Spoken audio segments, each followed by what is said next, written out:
Assentem-se, queridos, e já abra sua Bíblia comigo em Tiago, capítulo 4. Nós estamos ainda na série Vida Cristã na Prática e estamos acompanhando a exposição da carta de Tiago e hoje chegamos ao capítulo 4. Contudo, eu gostaria que você prestasse atenção apenas nos 10 primeiros versos. Tiago, capítulo 4, os 10 primeiros versos.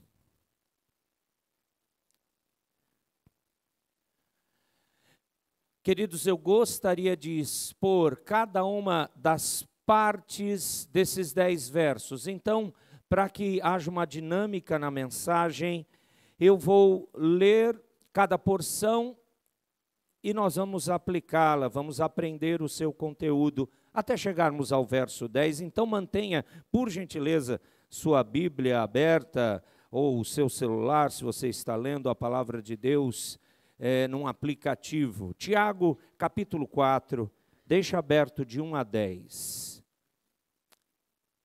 Os 4 primeiros versos nos dizem: de onde procedem guerras e contendas que há entre vós? De onde, senão dos prazeres que militam na vossa carne?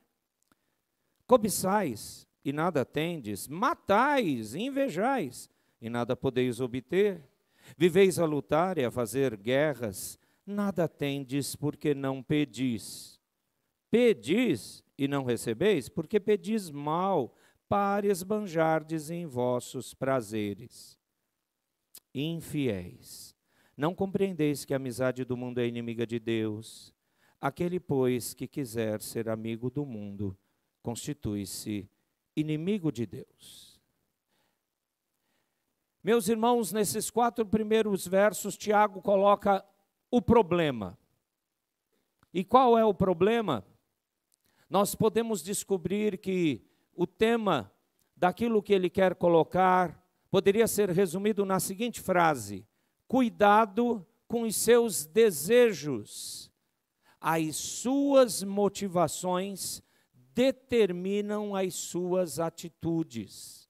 Portanto, cuidado com seus desejos. Olhe esses primeiros 4 versos. Entenda aqui o problema. Tiago está mencionando, dentro desses 4 versos, os primeiros 3, ele está claramente fazendo uma repetição que os nossos desejos, isto é, as nossas motivações egoístas, elas impedem de nos submetermos àquilo que agrada a Deus, ou àquilo que tem a ver com a vontade dEle. Essa é a raiz do problema. E veja, nesses 3 primeiros versos, Tiago usa palavras como, frases, na verdade, como prazeres que militam na vossa carne. Ele usa a palavra cobiça. Ele usa palavras como para esbanjardes em vossos prazeres. Essas palavras que aparecem nesses 3 primeiros versos, ele quer de fato, de propósito, nos chamar a atenção, porque quando as nossas motivações e os nossos desejos em satisfazer mesmo os nossos prazeres são aquilo que guia as nossas atitudes, os resultados são essas outras palavras fortes: guerras, contendas, e, por consequência, quebra de relacionamentos. E isso também causa uma outra coisa dura que Tiago coloca: inveja. Tiago até usa a palavra matar. E com certeza isso deve chamar a sua atenção. Ele está repetindo aqui, lá no verso 2, dizendo que vivemos a lutar e fazer guerras. Está repetindo. Até os nossos pedidos ele vai falar, ou a nossa oração fica comprometida. Por quê? Porque que nós vamos só pedir aquilo que tem como alvo satisfazer os nossos desejos egoístas, ou como diz o texto final do verso 3, para esbanjardes em vossos prazeres. Portanto, irmãos, nessa problemática, nessa explicação dessa luta, o problema real é cuidado com seus desejos. Realmente, as suas motivações sempre vão determinar suas atitudes. Então, precisamos questionar o que nos move a buscarmos as coisas que queremos. O que move você? O que me move? E aí, terminamos essa primeira parte, verso 4, aonde Tiago, ele faz uma comparação. Na verdade, ele dá uma primeira conclusão, mas se você perceber, é uma comparação. Buscar os nossos desejos como sendo o centro das nossas motivações não reflete aquelas características de alguém que é filho de Deus, de alguém que foi salvo, resgatado, mas infelizmente reflete estarmos mais parecidos com o mundo, esse mundo perdido, esse mundo caído. E olhe de novo, é no verso 4 que realmente Tiago é muito duro, irmãos. Nem eu conseguiria ser mais duro do que o que ele foi aqui. E o mais incrível é que isso é iluminação e inspiração do Espírito Santo de Deus. Então aqui, por favor, não pense, Tiago era muito bravo, Tiago não tinha educação. Como pode Tiago, irmão do Senhor, líder lá do Concílio de Jerusalém, ser tão sem medida com as palavras? Que sermão duro! Bom, não sou eu que estou falando isso. Leiam o verso 4 de novo, só para você ter ciência. O que diz? Qual é a primeira palavra? Não.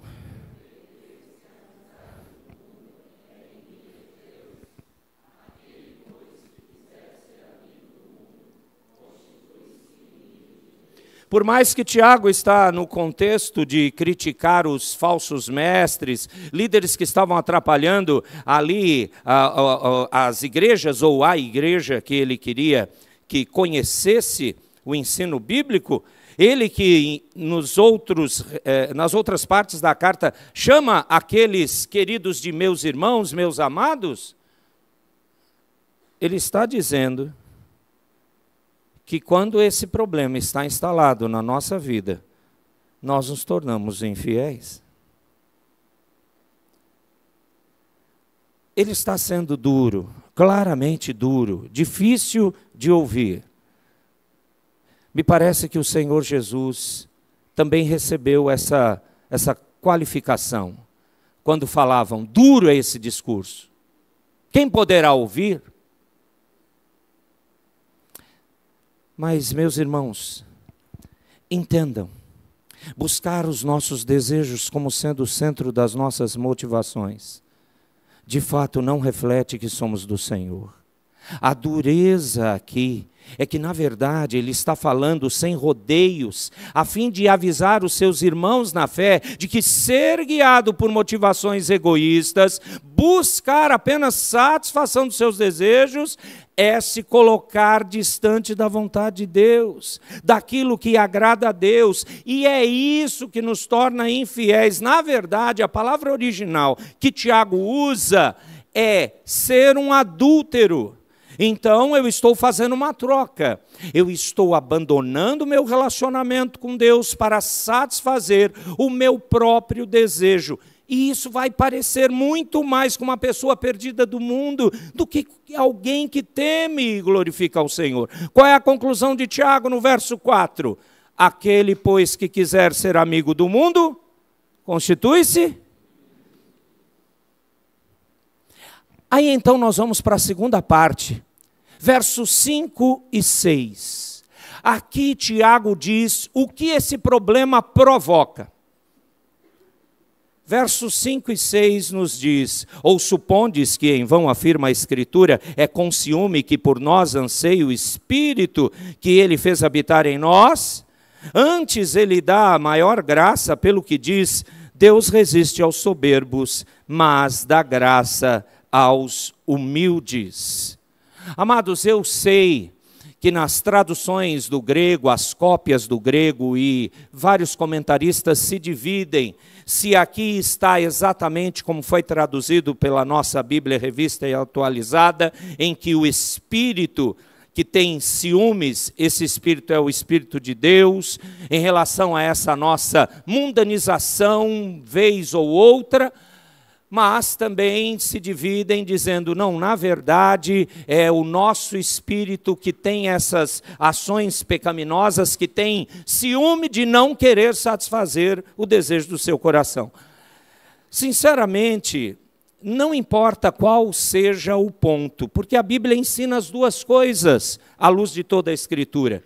Deus é um Deus zeloso, isso é sinônimo no Antigo Testamento de ciumento. E de fato o nosso espírito natural contaminado pelo pecado tem ciúmes de, não, eu quero fazer o que eu quero. Bom, independente de todos que trabalham textualmente numa exegese de um lado ou de outro, o ensino parece o mesmo. O texto bíblico, através de Tiago, deixa claro que tal atitude provoca ciúmes. E eu estou aqui entendendo que o Espírito aqui é o Espírito Santo de Deus que habita em nós. Essa é a provocação daquilo que foi relatado como problema nos 4 primeiros versos. Isso mostra que a pessoa que segue os seus desejos sem confrontá-los com a vontade de Deus é uma pessoa soberba, é uma pessoa orgulhosa. Veja o finalzinho, verso 6.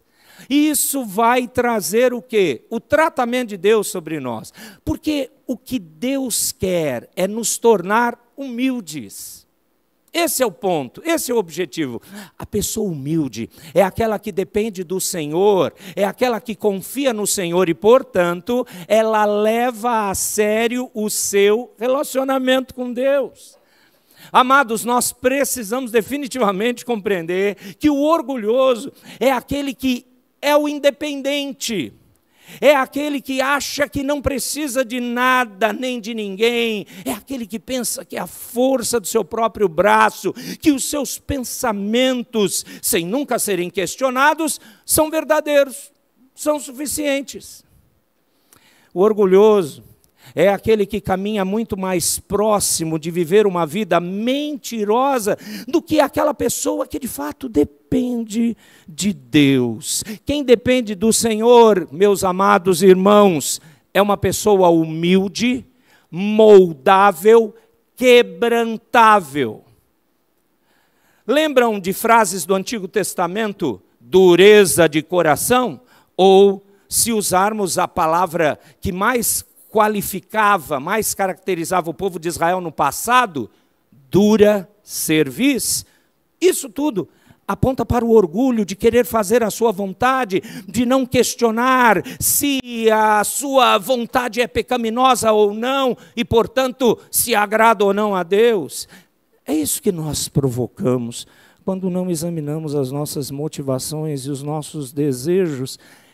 Por isso, a palavra de Deus diz que tal atitude, não tenha dúvida, ela é pecaminosa. Tal atitude não vai aproximar você de Deus. Então, esse é o ponto de nós pararmos e repensarmos. E é exatamente a dureza das palavras de Tiago, é a demonstração, na verdade, da maravilhosa graça de Deus, é o amor do Senhor, que simplesmente não fica como um policial que está pronto para punir você.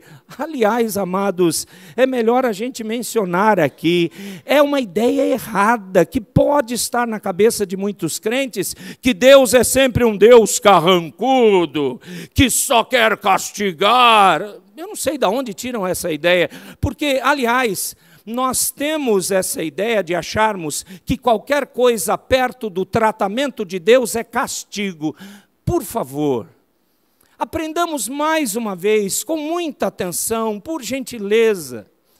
Nós não somos, nós, povo do Senhor, nós não somos mais castigados. O povo do Senhor não é mais castigado, porque o castigo do Senhor já foi derramado aonde? na cruz. E quem levou esse castigo por nós foi o Senhor Jesus. E além de morrer por nós, Cristo Jesus ressuscitou. Nós não comemoramos Páscoa a semana passada e não relembramos com muita força isso. É o Senhor Jesus que mostrou que a oferta foi perfeita e plena, e Deus não mais nos trata de acordo com os nossos pecados. Então, o que Ele faz, já que Ele não nos castiga, Ele nos molda, Ele nos trata, tratamento, no restante da vida terrena como um todo, porque o objetivo dele é nos levar para a glória eterna, e ele fará isso, meu irmão, minha irmã. Então veja, palavras como desse texto aqui de Tiago, essa parte do verso, de todos esses 10 versos, essas palavras talvez duras e difíceis, veja como sendo a demonstração da graça e do amor de Deus, não deixando você à sorte dos seus próprios pensamentos, à sorte dos seus desejos e motivações equivocadas. É por isso que o coração deve ser sempre preservado. Lembra desse ensino? Provérbios 4, 23? É um texto emblemático, importantíssimo, para compreendermos que de tudo que se deve guardar, guarda o seu coração, porque dele procede as fontes da vida. De novo, amados, o entendimento dito lá por Salomão em Provérbios é repetido aqui através de Tiago. Suas motivações, seus desejos do coração, é aí que o Senhor vem realizar a grande e principal transformação. Essa transformação começa de dentro para fora. Portanto, diante de tudo isso, o Senhor, na sua soberania, Ele não aponta apenas o problema, e não diz o que esse problema provoca, mas Ele vem com a solução. E aí nós vamos para a parte final dessa mensagem, versos 7 a 10. Aqui, Tiago, iluminado pelo Espírito Santo, dá a solução para tratarmos o problema. Portanto, são as atitudes, é o que nós vamos ver agora, ou aquilo que devemos aplicar a fim de resolvermos o problema. Muito bem, amados. Então, leiam o verso de número 7, por favor.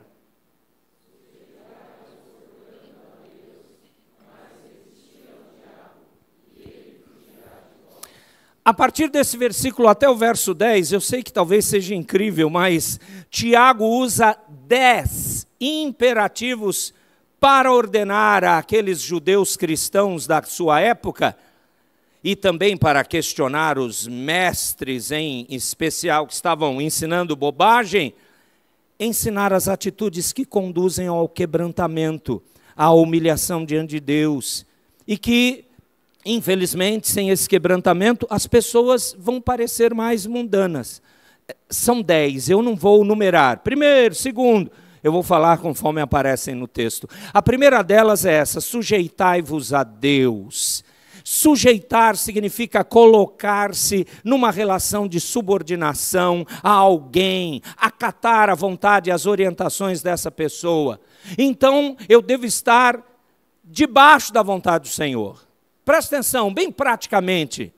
Eu quero lutar com esses desejos pecaminosos, essas motivações fazem eu errar. Então, sem questionar, obedeça a palavra dele. Busque estar próximo a ele. Tome atitudes motivadas pela palavra de Deus e não pelos seus desejos. Na dúvida, se tal coisa realmente está certo, é do Senhor, vá orar e vá ler a Escritura. Na dúvida, consulte crentes mais piedosos, mais fiéis, mais firmes que você. Não fique guardando sozinho, eu vou dar conta. Ninguém dá conta. E sabe, esses crentes maduros existem, eles estão aqui na nossa igreja. Tenha certeza, eu conheço muitos deles. Queridos, prestem atenção, Deus não nos colocou sozinhos. Desde que Ele nos salvou, Ele nos juntou exatamente no seu corpo, porque Ele usa a instrumentalidade de um para com o outro.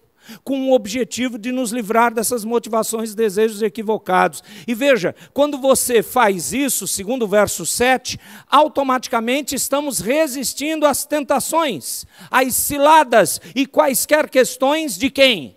Do nosso inimigo, Satanás. E Satanás faz isso constantemente. Qual que é o resultado? Satanás fugirá de vós. Então o segredo para que o diabo realmente fuja de um crente é quando esse crente se submete a Deus. E olha, é simples, pense, esse meu desejo, essa minha motivação, isso que eu quero fazer ou falar, isso realmente vai mostrar a vontade de Deus? Lembre-se que você tem dentro de você o Espírito Santo, que te conduz a toda a verdade, que te conduz à justiça, e vai lembrar a palavra de Deus, como diz Isaías no capítulo 30, ele falará, este é o caminho, andai por ele.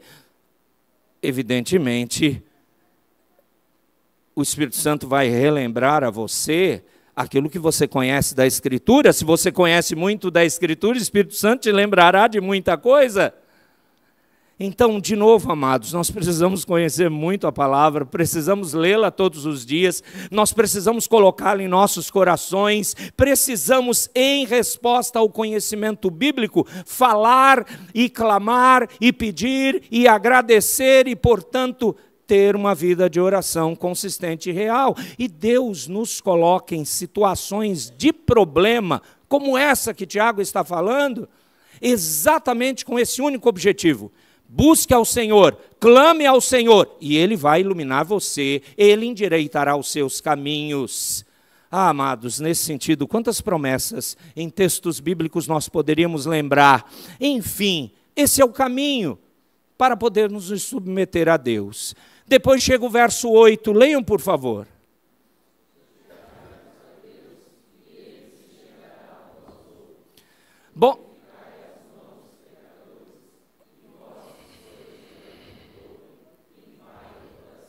Bom, aqui tem um monte de imperativos.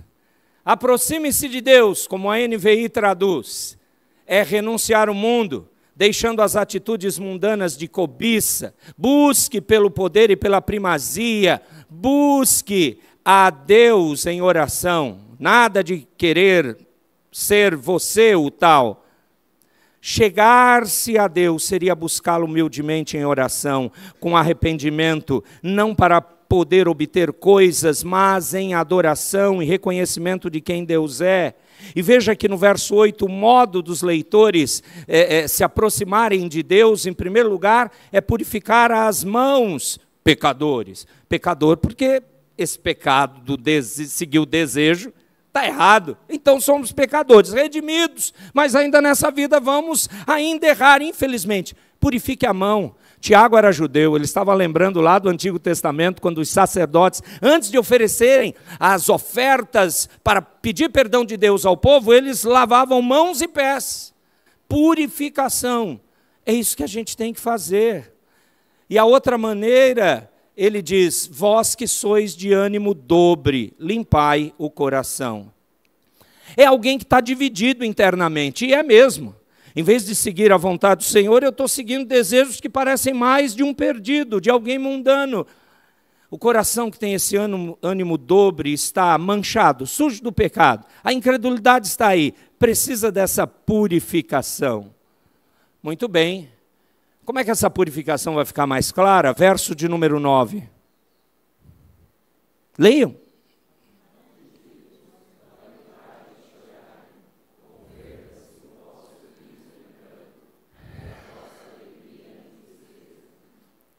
Irmãos, é isso mesmo, mais 3 imperativos. Afligi-vos, lamentai e chorai. Nossa sociedade atual, os crentes atuais, e eu estou me incluindo nisso, tenha certeza, nós perdemos isso. Não estou falando de sermos emocionais e chorarmos à toa, e ó Deus, e nos afligirmos o corpo. Não, estou falando que internamente é o que Tiago está dizendo, verdadeiramente, você tem que se afligir. Como eu posso ter desejos assim? Eu devo ser levado a lamentar. Jesus não me salvou para eu viver assim. E por consequência exteriorizar isso até com choro. Está errado. Eu não posso, definitivamente, eu não posso viver assim. Aliás, irmãos, sabe aonde Tiago quer chegar? A verdadeira bênção que é a marca de todo crente. Quando ele é confrontado com seu pecado, o verdadeiro crente se arrepende. E não fica procurando subterfúgios. Bom, eu pequei, mas não tem mais, irmão. É para se afligir, lamentar e chorar, que vergonha. Jesus me ama tanto, não era para viver assim. E é isso que vai ser o combustível para que o verso 10 aconteça. Leiamos juntos. Humilhai-vos na presença do Senhor. E Ele, meus irmãos, na verdade, toda a intenção do ensino de Tiago para combater nossos desejos que nos fazem desviar do caminho do Senhor, é a gente se humilhar diante de Deus. Quando você se humilha, você está dizendo, só Tu és o meu Senhor. Eu só ouço a Tua voz, eu só me submeto à Tua vontade. E olha que bênção. Humilhai-vos, portanto, diante do Senhor. O que vai acontecer? Ele vai exaltar você. Não faça o caminho contrário. Não se exalte, não se, como dizemos coloquialmente, não se ache. Porque isso é uma bobagem, mentira, engano. Se humilhe diante do Senhor. Diga o quanto você precisa dEle. E Ele vai te exaltar. Ele vai sobressair, fazer sobressair a sua justiça como a alva. É assim que Deus quer que tratemos corretamente os problemas que advêm dos nossos desejos e motivações pecaminosos, equivocados. Feche os seus olhos. Aproveitemos essa oportunidade para colocarmos nossos desejos diante do Senhor. Pai, sonda nosso coração e nossa mente, sonda nosso íntimo. Vê se há em nós caminho mau. Leva-nos para as veredas da justiça. Porque sim, nós lembramos pensamentos, atitudes e palavras que nos motivam a todas essas crises que o texto manifestou. Nós não queremos provocar ciúmes ao Senhor. Queremos que o nosso coração, muitas vezes desesperadamente corrupto, seja controlado por Tua vontade. E dizemos a Ti, nós não conseguimos sozinhos, nós carecemos, precisamos humildemente, nós clamamos, ajuda a nossa vida, conduza-nos para que no devido tempo e na Tua devida forma, o Senhor seja exaltado na nossa vida, o Senhor nos exalte.